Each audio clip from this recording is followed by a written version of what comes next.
So 2025 ഈ ഒരു അവസാന നിമിഷം നിങ്ങളൊരു ഐഫോൺ എടുക്കാൻ പ്ലാൻ ഉണ്ട്, അല്ലെങ്കിൽ ഇനി വരുന്ന 2026 ഒരു ഐഫോൺ എടുക്കാൻ പ്ലാൻ ഉണ്ടെങ്കിൽ ഇങ്ങനെ കൺഫ്യൂഷൻ അടിച്ചൊക്കെ ഇരിക്കുകയാണെങ്കിൽ നമ്മൾ ഇന്ന് നോക്കാൻ പോകുന്ന ഐഫോൺ 15 പറ്റിയാണ്.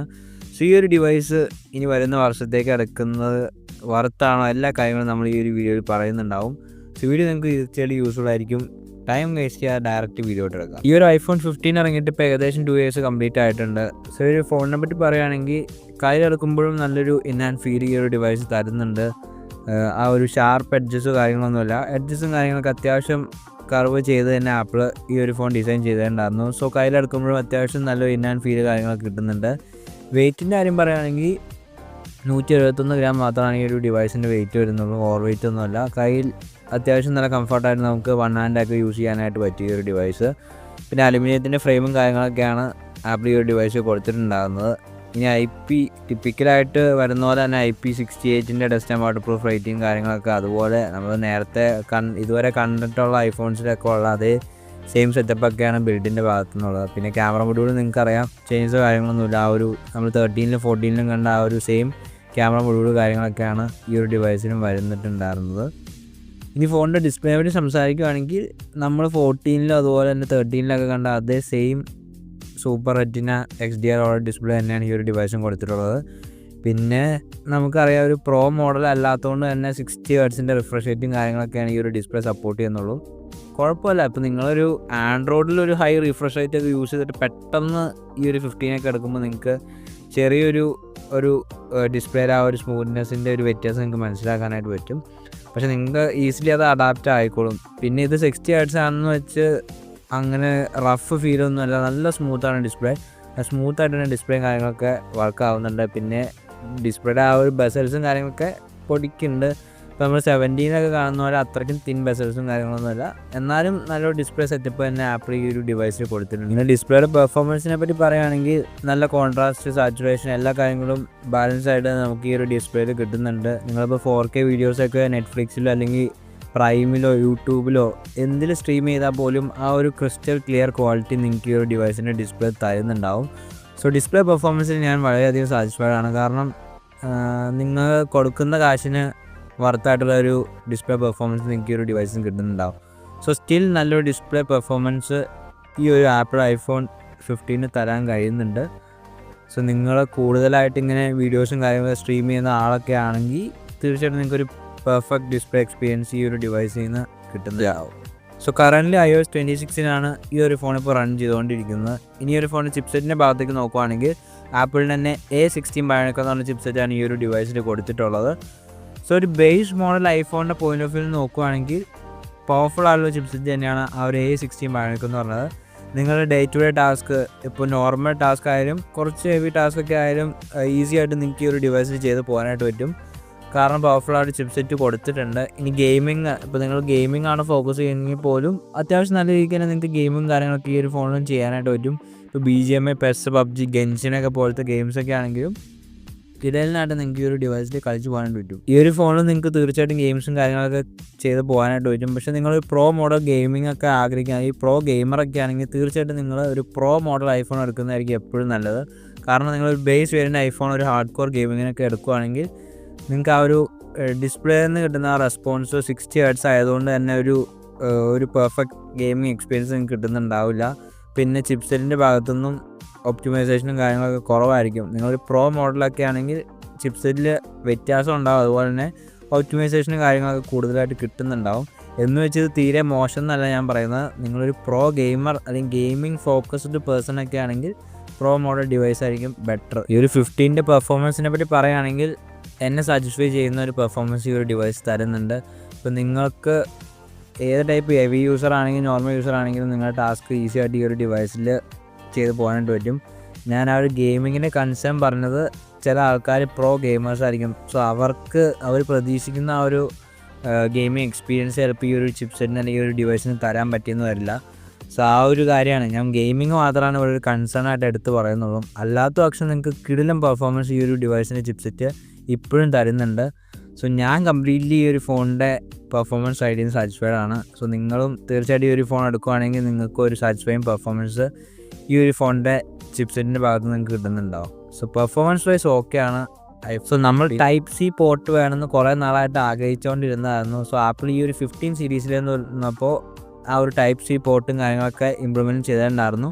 സോ നിങ്ങൾക്ക് ഇനി ഒരു അത്യാവശ്യം നല്ലൊരു പവർ ഡെലിവറി ചാർജറൊക്കെ ഉണ്ടെങ്കിൽ ഈസിലി ഐഫോൺസും കാര്യങ്ങളൊക്കെ ചാർജ് എടുക്കാനായിട്ട് പറ്റും.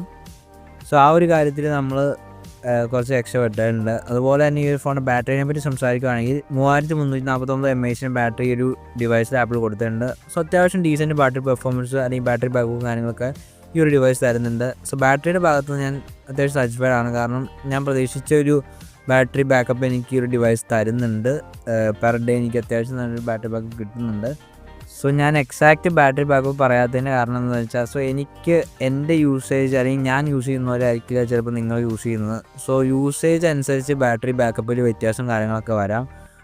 സോ അതുകൊണ്ടാണ് ഞാൻ എക്സാക്റ്റ് എൻ്റെ ബാറ്ററി ബാക്കപ്പ് എത്ര കിട്ടുന്നുണ്ട് അല്ലെങ്കിൽ എത്ര അവേഴ്സ് കിട്ടുന്നതെന്ന് ഷെയർ ചെയ്യാത്തത്. സോ ഞാനിപ്പോൾ ഷെയർ ചെയ്ത് പോയാൽ ചിലപ്പോൾ അതിന് ഒരു ഇതുമായിട്ട് കുറേ സെറ്റ് ഓഫ് ആൾക്കാരൊക്കെ വന്നിട്ട് കമൻറ്റ് ചെയ്യുന്നതാണ്. സോ അതുകൊണ്ടാണ്. സോ നിങ്ങൾക്ക് എത്ര കിട്ടുന്നുണ്ടെന്ന് നിങ്ങൾക്ക് ഷെയർ ചെയ്യാൻ താല്പര്യമുണ്ടെങ്കിൽ ജസ്റ്റ് ഒന്ന് കമൻറ്റ് ചെയ്തിടാം. സോ അത്യാവശ്യം ഡീസൻറ്റ് ബാറ്ററി ബാക്കപ്പ് തീർച്ചയായിട്ടും നിങ്ങൾക്ക് കിട്ടുന്നുണ്ടാവും. സോ ബാറ്ററി സൈഡിൽ നിന്ന് ഓക്കെയാണ്. പിന്നെ നിങ്ങളൊരു ഹെവി യൂസറൊക്കെയാണ്, ഒരു 24/7 ടൈം നിങ്ങൾ ഫോൺ വേണം എന്നൊക്കെ ഉള്ള ആൾക്കാരാണെങ്കിൽ നിങ്ങൾക്ക് ആ ഒരു കേസിലൊക്കെ നിങ്ങൾക്ക് ചിലപ്പോൾ ബാറ്ററി സഫിഷ്യൻ്റ് ആവാത്ത സിറ്റുവേഷനൊക്കെ വരും. സോ അല്ലാത്ത പക്ഷം നിങ്ങൾക്ക് നോർമൽ യൂസർ അല്ലെങ്കിൽ അത്യാവശ്യം ഫോണൊക്കെ യൂസ് ചെയ്യുന്ന ആളാണെങ്കിൽ തീർച്ചയായിട്ടും കിട്ടില്ല ബാറ്ററി ബാക്കപ്പ് നിങ്ങൾക്ക് എക്സ്പെക്റ്റ് ചെയ്യാം. അത്യാവശ്യം ഡീസൻ്റ് ആയിട്ടുള്ള ബാറ്ററി പെർഫോമൻസ് തരുന്നുണ്ട്. ചാർജിങ്ങിനെ പറ്റി പറയുകയാണെങ്കിൽ നോർമൽ ഐഫോൺസ് നമ്മൾ 13-നും 14-നൊക്കെ കണ്ട ആ ഒരു ചാർജിങ് സ്പീഡും കാര്യങ്ങളൊക്കെയാണ്. കുഴപ്പമില്ലാത്ത രീതിയിൽ ചാർജിങ് കിട്ടുന്നുണ്ട്. എന്നാലും ഒരു ഫാസ്റ്റ് ചാർജിങ് നിങ്ങൾ മിസ് ചെയ്യും. നിങ്ങൾ ആൻഡ്രോയിഡിലൊക്കെ ഒരു 80 വാട്ട് അല്ലെങ്കിൽ 120 വാട്ടിൻ്റെയൊക്കെ ഫാസ്റ്റ് ചാർജിങ് യൂസ് ചെയ്തിട്ട് പെട്ടെന്ന് ഇതിലായിട്ട് സ്വിച്ച് ചെയ്യുമ്പോൾ നിങ്ങൾക്ക് ആ ഒരു സ്ലോനെസ് ഫീൽ ചെയ്യും. സോ ഇപ്പോഴും ഈ ഒരു iPhone 15 നിങ്ങൾക്ക് ഡീസൻ്റ് ഒരു ബാറ്ററി ബാക്കപ്പും കാര്യങ്ങളൊക്കെ കിട്ടുന്നുണ്ടാവും. സോ ഞാൻ സാറ്റിസ്ഫൈഡ് ആണ് ബാറ്ററി പെർഫോമൻസിൻ്റെ ഭാഗത്തും. ഈ ഒരു 15 വന്ന ആപ്പിൾ ക്യാമറയിൽ ചെറിയൊരു അപ്ഗ്രേഡ് നടത്തിയിട്ടുണ്ടായിരുന്നു. മെയിൻ ക്യാമറ ആപ്പിൾ 48 മെഗാപിക്സലാക്കി അപ്ഗ്രേഡ് ചെയ്തിട്ടുണ്ടായിരുന്നു. സോ നിങ്ങൾക്ക് ഈ ഒരു ഡിവൈസിൽ 48+12 മെഗാപിക്സലിൻ്റെ റിയർ ക്യാമറ സെറ്റപ്പാണ് കിട്ടുന്നത്. പെർഫോമൻസ് എങ്ങനെയാണെന്ന് ചോദിക്കുകയാണെങ്കിൽ നല്ല ഡീസൻറ്റ് പെർഫോമൻസ് നിങ്ങൾക്ക് ഈ ഒരു ഡിവൈസ് തരുന്നുണ്ട്. അതിപ്പോൾ ഫോട്ടോഗ്രാഫി ആയാലും വീഡിയോഗ്രാഫി ആയാലും കിടിലം ഫോട്ടോസും അതുപോലെ കിടിലം വീഡിയോസും നിങ്ങൾക്ക് ഈ ഒരു ഡിവൈസ് ഷൂട്ട് ചെയ്തെടുക്കാനായിട്ട് പറ്റും. പിന്നെ ഞാൻ എപ്പോഴും പറയുന്നത്, നിങ്ങൾ ബേസ് വേരിയൻറ്റിൻ്റെ ആ ഒരു പെർഫോമൻസ് എങ്ങനെയാണോ ആ ഒരു പോയിൻ്റ് ഓഫ് വ്യൂ നിന്ന് ചിന്തിക്കാനായിട്ട് ശ്രമിക്കുക. അല്ലാതെ നിങ്ങൾ പ്രോ മോഡൽ ഇപ്പോൾ 13 പ്രോയും iPhone 15 വെച്ച് ഫോട്ടോയിൽ കമ്പയർ ചെയ്യാൻ നിൽക്കരുത്. കാരണം രണ്ടും രണ്ട് ടൈപ്പ് ഡിവൈസാണ്. കാരണം അതൊരു പ്രോ മോഡലാണ്. സോ ക്യാമറ ലെൻസിലും അതുപോലെ തന്നെ പെർഫോമൻസിലും ഡിഫറൻസ് ഉണ്ടാവും. സോ ഇതൊരു ബേസ് മോഡലാണ് 15 എന്ന് പറയുന്നത്. സോ അതിൻ്റേതായ ഡിഫറൻസും കാര്യങ്ങളൊക്കെ ഉണ്ടാവും. സോ അത് വെച്ച് നിങ്ങൾ ഒരിക്കലും കമ്പയർ ചെയ്ത് നിങ്ങൾ ബേസ് വരെ ഇപ്പോൾ 13-നും 15 അല്ലെങ്കിൽ 14-നും 15 അങ്ങനെ കമ്പയർ ചെയ്ത് ക്യാമറ കമ്പാരിസൺ നടത്തുക. പിന്നെ നിങ്ങൾക്ക് എക്സാക്റ്റ് കമ്പാരിസണൊക്കെ അറിയണമെന്നുണ്ടെങ്കിൽ ജസ്റ്റ് ആരുടെയെങ്കിലുമൊക്കെ ഫോൺ ഉണ്ടാവുമല്ലോ നിങ്ങൾക്ക് പരിചയമുള്ള അവരിലൊക്കെ ജസ്റ്റ് ഒന്ന് ടെസ്റ്റ് അടിച്ച് നോക്കുക എങ്ങനെയുണ്ട് ക്യാമറ പെർഫോമൻസ്. സോ എൻ്റെ ഒരു പോയിൻ്റ് ഓഫ് വ്യൂ അത്യാവശ്യം നല്ലൊരു ക്യാമറ പെർഫോമൻസ് നിങ്ങൾക്ക് തീർച്ചയായിട്ടും ഈ ഒരു ഡിവൈസിന് കിട്ടുന്നുണ്ടാവും. നിങ്ങളൊരു ചെറിയൊരു വ്ളോഗറൊക്കെയാണ് അല്ലെങ്കിൽ റീൽസൊക്കെ ചെയ്യുന്ന ആളാണ്, അല്ലെങ്കിൽ നിങ്ങൾ കുറേ അധികം ഫോട്ടോസൊക്കെ എടുത്ത് വാരി കൂട്ടുന്ന ആൾക്കാരൊക്കെയാണ്, വീഡിയോസൊക്കെ കുറേ അധികം എടുക്കുന്ന ആൾക്കാർ, കിടിലമായിട്ട് നിങ്ങൾക്ക് നല്ല ക്യാമറ പെർഫോമൻസ് ഈ ഒരു ഡിവൈസിന് കിട്ടുന്നുണ്ടാവും. പെർഫെക്റ്റ് ക്യാമറ പാക്കേജ് ഈ ഒരു ഡിവൈസ് കൊടുത്താൽ ഒരു സാധാരണ ഒരാൾ അല്ലെങ്കിൽ ആൻഡ്രോയിഡിൽ നിന്നൊരു ഐഫോണിലോട്ട് മാറുന്ന ഒരാളാണെങ്കിൽ അല്ലെങ്കിൽ 14 നിന്നൊരു 15 മാറുന്ന ആളാണെങ്കിലൊക്കെ ആരാണെങ്കിൽ പോലും നല്ലൊരു ക്യാമറ പെർഫോമൻസ് എനിക്ക് ഈ ഒരു ഡിവൈസിന് തീർച്ചയായിട്ടും കിട്ടുന്നുണ്ടാവും. പിന്നെ ഫ്രണ്ട് ക്യാമറ 12 മെഗാപിക്സലിൻ്റെ ടിപ്പിക്കൽ ആ ഒരു സെൽഫി ക്യാമറയൊക്കെയാണ്, അതും അത്യാവശ്യം നല്ല രീതിയിൽ പെർഫോമൻസ് കാര്യങ്ങൾ തരുന്നുണ്ട്. ഇനി റിയർ ക്യാമറയിൽ 4K 60 FPS ആണ് മാക്സിമം വീഡിയോ സപ്പോർട്ട് വരുന്നത്. ഫ്രണ്ട് ക്യാമറയിൽ അതുപോലെ തന്നെ 4K 60 FPS സപ്പോർട്ടും കാര്യങ്ങളൊക്കെ കൊടുത്തിട്ടുണ്ട്. സോ ഓവറോൾ നല്ലൊരു ക്യാമറ ഡിപ്പാർട്ട്മെൻറ്റ് ഈ ഒരു ഡിവൈസിൽ കിട്ടുന്നുണ്ടാവും. പിന്നെ അഡീഷണലി കുറേ അധികം ഫീച്ചേഴ്സ് ആയിട്ടുള്ള HDR, ഡോൾബി വിഷൻ സപ്പോർട്ട് എല്ലാ കാര്യങ്ങളും ഈ ഒരു ക്യാമറയിലും വരുന്നുണ്ട്. സോ നിങ്ങൾ ഈ ഒരു വർഷവും അത്യാവശ്യം നല്ല ക്യാമറയൊക്കെ ഉള്ളൊരു ഐഫോൺ എന്നാൽ ബഡ്ജറ്റ് കൺസിഡർ ചെയ്തുകൊണ്ടൊരു നല്ലൊരു ക്യാമറ ഉള്ള ഫോണൊക്കെ നോക്കി നടക്കുന്നുണ്ടെങ്കിൽ iPhone 15 നിങ്ങൾക്ക് തീർച്ചയായിട്ടും എടുക്കാം. കിടിലൻ ക്യാമറ പെർഫോമൻസ് നിങ്ങൾക്ക് ഇപ്പോഴും ഈ ഒരു ഡിവൈസിൽ നിന്ന് കിട്ടുന്നത്. ഈ ഒരു ഫോൺ ഇനി വരുന്ന വർഷം അതായത് 2026 നോക്കണമെന്ന് ചോദിക്കുകയാണെങ്കിൽ തീർച്ചയായിട്ടും കൺസിഡർ ചെയ്യാം. നിങ്ങൾക്ക് അത്യാവശ്യം ഒരു നല്ലൊരു ബഡ്ജറ്റിൽ ഈ ഒരു ഒരു ലോ ബഡ്ജറ്റ് അല്ലെങ്കിൽ ലോ ബഡ്ജറ്റ് എന്ന് പറഞ്ഞൊരു അണ്ടർ ഒരു 40,000 താഴെയൊക്കെ നിങ്ങൾ ഒരു ഐഫോണൊക്കെ നോക്കുന്നുണ്ടെങ്കിൽ തീർച്ചയായിട്ടും നിങ്ങൾക്ക് ഈ ഒരു 15 തീർച്ചയായിട്ടും നിങ്ങൾക്ക് എടുക്കാവുന്ന ഒരു ഫോണാണ്. നല്ല പെർഫോമൻസ് തരുന്നുണ്ട് എല്ലാ ഡിപ്പാർട്ട്മെൻറ്റിലും. അവിടെ എവിടെയും ചെറിയ പോരായ്മകൾ ഉണ്ടെങ്കിൽ പോലും അത്യാവശ്യം ബാലൻസ് ചെയ്ത് തന്നെ എല്ലാ ഡിപ്പാർട്ട്മെൻറ്റും നിൽക്കുന്നുണ്ട്. വേറെ ഇഷ്യൂസോ കാര്യങ്ങളൊന്നുമില്ല. പിന്നെ നിങ്ങൾ ഫേസ് ചെയ്യാൻ പോകുന്ന ചില കാര്യങ്ങളെന്ന് പറഞ്ഞാൽ ടെലിഫോട്ടോ ലെൻസ് ഒബ്വിയസ്ലി വരുന്നില്ല. സോ അതൊക്കെ ടെലിഫോട്ടോയൊക്കെ മസ്റ്റാണെങ്കിൽ നിങ്ങൾക്കൊരു ബെസ്റ്റ് ക്യാമറ എക്സ്പീരിയൻസ് ഒക്കെ വേണമെങ്കിൽ അത് നിങ്ങൾ ഒബ്വിയസ്ലി ഒരു പ്രോ മോഡൽ ഐഫോണൊക്കെ എടുക്കുന്നതായിരിക്കും ബെറ്റർ. അതുപോലെ നിങ്ങൾക്ക് 60 ഹെർട്സിൻ്റെ റിഫ്രഷ് റേറ്റ് ആയിരിക്കും. സോ അതൊക്കെ നിങ്ങൾക്കൊരു ഇഷ്യൂ ഒക്കെ ആണെങ്കിൽ നിങ്ങൾ വേറെ പ്രോ മോഡൽ ഐഫോണൊക്കെ ചൂസ് ചെയ്യുന്നതായിരിക്കും ബെറ്റർ. അതല്ല നിങ്ങൾക്ക് ഡീസൻറ്റ് ഫോൺ വേണം എന്നാൽ ബഡ്ജറ്റ് 40Kയുടെ താഴെയൊക്കെ ബഡ്ജറ്റിലാണ് നിങ്ങളതിലൊക്കെ ഉള്ളൂ, ഡീസൻറ്റ് ഐഫോണൊക്കെ വേണമെങ്കിൽ തീർച്ചയായിട്ടും നിങ്ങൾക്ക് ഈ ഒരു 15 ഇപ്പോഴും ചൂസ് ചെയ്യാം. ഇനിയും ഫ്യൂച്ചർ അപ്ഡേറ്റ്സ് ഇഷ്ടം പോലെ ഈ ഒരു ഡിവൈസിൽ വരാൻ കിടക്കുന്നുണ്ട്. സോ അപ്ഡേറ്റിൻ്റെ കാര്യം എടുത്ത് പേടിക്കേണ്ട ആവശ്യമില്ല. ഒരു ഡീസൻറ്റ് കിഴിലിന് ഐഫോൺ നിങ്ങൾക്ക് ബഡ്ജറ്റിൽ നിന്നുകൊണ്ട് വേണമെന്നുണ്ടെങ്കിൽ ഈ ഒരു 15 തീർച്ചയായിട്ടും ചൂസ് ചെയ്യാം. സോ നിങ്ങൾ ഫോൺസൊക്കെ മേടിക്കുമ്പോൾ ഒബ്വിയസ്ലി സെക്കൻഡ് ഹാൻഡ് മാർക്കറ്റിലാണ് ഈ ഒരു ഫോണൊക്കെ ഇപ്പോൾ അവൈലബിൾ ആയിട്ടുള്ളത്. സോ ഫോൺസൊക്കെ മേടിക്കുമ്പോൾ ക്ലിയർ ആയിട്ട് ചെക്ക് ചെയ്ത് നോക്കിയിട്ട് തന്നെ മേടിക്കുക. സോ എങ്ങനെ നിങ്ങൾക്ക് സ്വന്തമായിട്ട് നിങ്ങളുടെ ഫോൺ പെർഫെക്റ്റ് ആയിട്ട് ചെക്ക് ചെയ്ത് ഒറിജിനലാണോ അല്ലെങ്കിൽ എന്തെങ്കിലും ഇഷ്യൂസോ കാര്യങ്ങളൊക്കെ ഉണ്ടോ എന്ന് അറിയാൻ താല്പര്യമുണ്ടെങ്കിൽ ഞാൻ ഓൾറെഡി ചെയ്തിട്ടുണ്ട്. ഇനി നല്ല ഡീറ്റെയിൽ ആയിട്ട് ഡെഡിക്കേറ്റഡ് ഒരു വീഡിയോ ഒക്കെ വേണമെങ്കിൽ താഴെ ജസ്റ്റ് ഒന്ന് കമൻറ്റ് ചെയ്യാം, നമുക്ക് ആ ഒരു വീഡിയോ ഒക്കെ ചെയ്യാം. സോ ഈ വീഡിയോ നിങ്ങൾക്ക് യൂസ്ഫുൾ ആയെന്ന് വിശ്വസിക്കുന്നു. വീഡിയോ ഇഷ്ടപ്പെട്ടാൽ തീർച്ചയായും ചാനൽ സബ്സ്ക്രൈബ് ചെയ്യുക. See you. Good.